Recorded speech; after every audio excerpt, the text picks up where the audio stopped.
Pak Cip ini, kita orang Katolik di Indonesia rasa-rasanya butuh belajar lebih banyak lagi. Mengenal kekatolikan kita sendiri. Membaca lebih banyak informasi tentang buku. Dan lebih selektif ya, memilih dari mana saya belajar. Dari mana ide ini muncul? Saya membaca sebuah komentar. Kemarin saya katakan, saya tidak bersedia berdebat. Saya merasa tidak mampu untuk masuk dalam forum debat. Itu penilaian pribadi ya. Bila ditempatkan di forum itu, bisa saja hasilnya berbeda. Tapi bukan itu persoalannya. Persoalannya ini, muncul sebuah komentar yang saya mau baca. Seorang Katolik, dia sebut dirinya seorang Katolik. Kita telah mendengar dari Romo sendiri bahwa pastor tidak punya kemampuan dalam berbicara di depan umum mempertahankan imannya. Itu dua hal berbeda. Berbicara di depan umum mempertahankan iman dengan berdebat, itu dua hal yang berbeda. Gitu ya. Nah, ini yang saya takutkan, bahwa orang Katolik sendiri secara publik mengatakan saya Katolik, saya Katolik. Sebenarnya dia tidak paham juga arti menjadi Katolik dan terminologi istilah-istilah yang dipakai dalam hidup menjadi Katolik. Mempertahankan iman dan berdebat itu dua hal yang berbeda. Dua hal berbeda itu. Berdebat itu adalah sebuah metode, sebuah cara penyampaian, sebuah gaya berbicara atau gaya berkomunikasi, cara berdialog, kalaupun itu dialog. Ya. Itu kalau debat. Mempertahankan iman itu adalah sebuah esensi, sebuah way of life, sebuah cita-cita, gitu ya. Berdebat itu boleh jadi salah satu cara, mungkin salah satu cara untuk mempertahankan iman. Tetapi mempertahankan iman itu bisa dilakukan dalam berbagai macam. Berdoa, berpantang, berpuasa, salah satu. Mengajarkan anak-anak, istrimu, suamimu untuk berusaha menghidupi imannya hari demi hari. Itu cara mempertahankan iman. Berbuat baik kepada orang, itu mempertahankan iman juga. Setia pada iman untuk mengikuti perayaan-perayaan, meskipun di lingkungan sedikit orang yang merayakannya. Itu pun cara mempertahankan iman.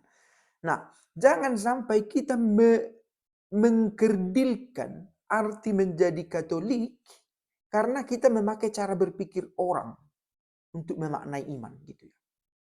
Kemarin juga buat contoh. Ada orang meninggalkan imannya karena dia tidak suka diatur-atur soal neraka dan surga. Oke? Gereja Katolik jangan sampai kamu tinggalkan karena memakai pemikiran ini. Karena gereja Katolik tidak melulu soal membahas surga nerakamu nanti. Nah, ada yang berkata begitu, saya meninggalkan iman. Tidak, kamu meninggalkan sesuatu yang berharga karena kebodohanmu. Karena ketidaktahuanmu. Nah, jangan sampai kritik-kritikmu muncul itu karena keterbatasan pengetahuanmu. Gitu ya. Dan seolah-olah kamu sudah paham semua. Menarik apa yang dikatakan filsuf itu ya. Semakin saya tahu, semakin saya banyak tahu, semakin saya tahu bahwa saya belum tahu banyak hal. Gitu. Nah, supaya yang saya katakan ini tidak kosong semata, saya mau baca lagi-lagi dari Diogneto ya. Tulisan patristik ini dari abad kedua, sekitar abad kedua atau bahkan kurang lebih ditulis. Ini sebenarnya ditulis untuk berhadapan dengan para penyembah berhala dari ajaran lain gitu ya. Bagaimana seorang Kristen memandang imannya dan berhadapan dengan orang yang bukan Kristen dengan ajaran lain. Purificati, dunque, murnikanlah dirimu dari setiap prejudisi, dari setiap tuduhan-tuduhan. Kalau mau belajar katanya murnikan dirimu dari setiap tuduhan-tuduhan. Saya lihat dulu terjemahannya. Dari setiap prasangka yang menginvasi jiwamu. Ketika saya katakan itu, saya tidak, lihatlah pastor miris. Bagaimana pastor tidak mampu berdebat? Bukan berdebat. Karena di video saya katakan, saya tidak mau berdebat. Lalu dia bilang, bagaimana seorang pastor tidak bisa mempertahankannya imannya di depan umum? Itu dua hal berbeda. Berkhotbah itu tidak berdebat. Tapi berkhotbah adalah mempertahankan iman di hadapan publik. Bukan hanya mempertahankan, mengajarkan. Bukan hanya bertahan kita, menyerang. Gitu ya. Aktif dia, bukan hanya defensif. Gitu ya. Menyerang di sini bukan dalam arti negatif, tetapi mengajarkan iman ke orang. Itu kekhawatiran saya. Kita itu banyak sekali bicara soal harus begini, harus begitu. Tetapi apa yang kita lakukan memang untuk merawat iman. Jangan-jangan kita itu tajam keluar, tumpul ke dalam. Gitu ya. Karena ketika kita bicara soal iman, ini mau tak mau membawa kita berduk in altum. Bertolak ke tempat yang dalam. Di kedalaman itu di mana? Itu di dalam diri kita. Akan ditanyakan kembali. Akan diukurkan kembali ukuran yang kita pakai mengukur orang lain. Nah, kalau misalnya kamu miris melihat seorang yang tidak membela imannya, apakah kamu membela iman juga? Gitu ya. Oh, kalau pastor kan tidak. Tugas mempertahankan iman ada pada kita selekas setelah baptis, ekaristi, krisma, sakramen inisiasi ini kita terima. Menjadi saksi Kristus adalah tugas kita.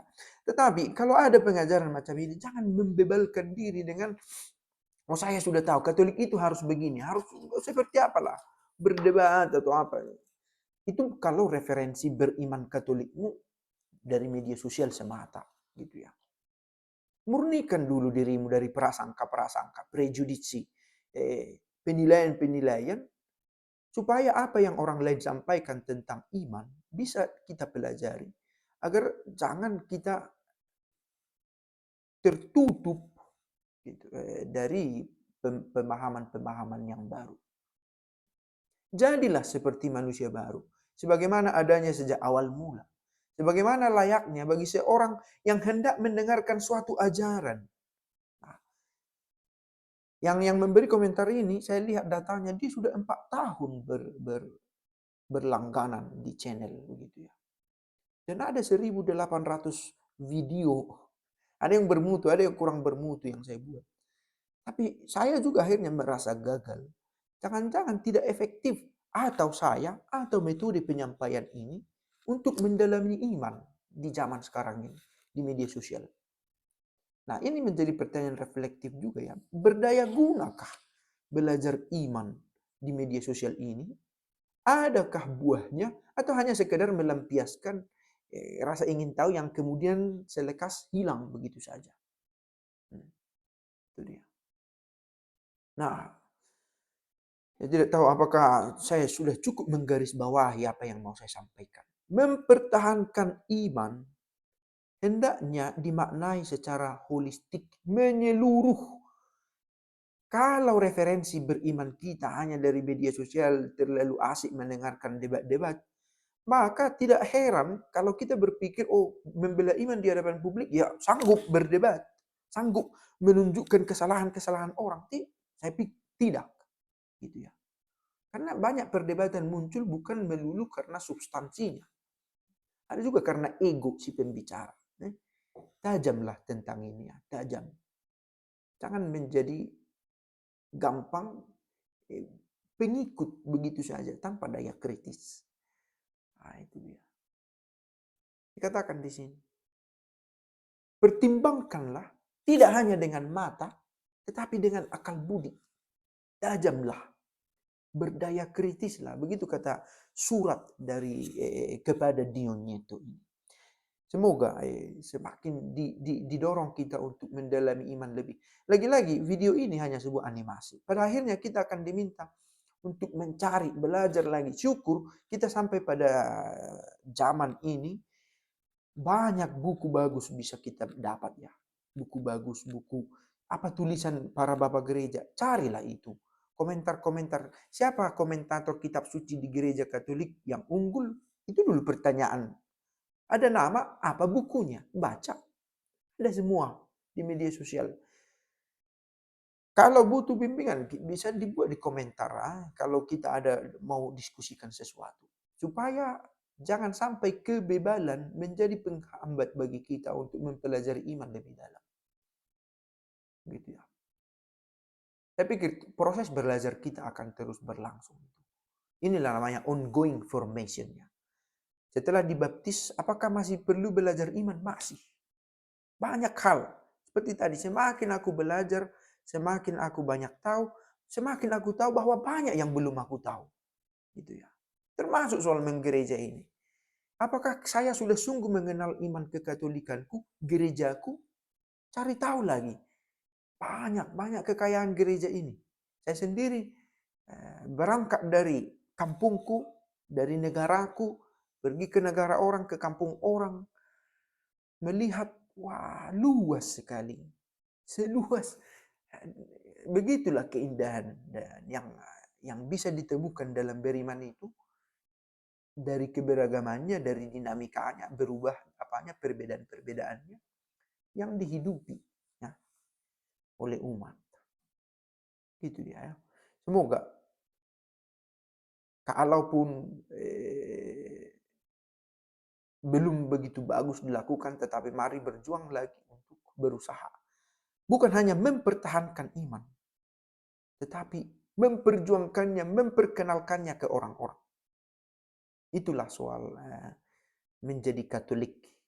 Bukan hanya soal kamu takut akan neraka dan kamu merindukan surga yang konsepnya jangan-jangan datang dari ego kita sendiri, tetapi bukan berasal dari Allah. Maka marilah kita berusaha, bertekun, mencari, mengenali kebaikan Allah dalam ajaran-ajaran gereja kita. Amin. Ciao.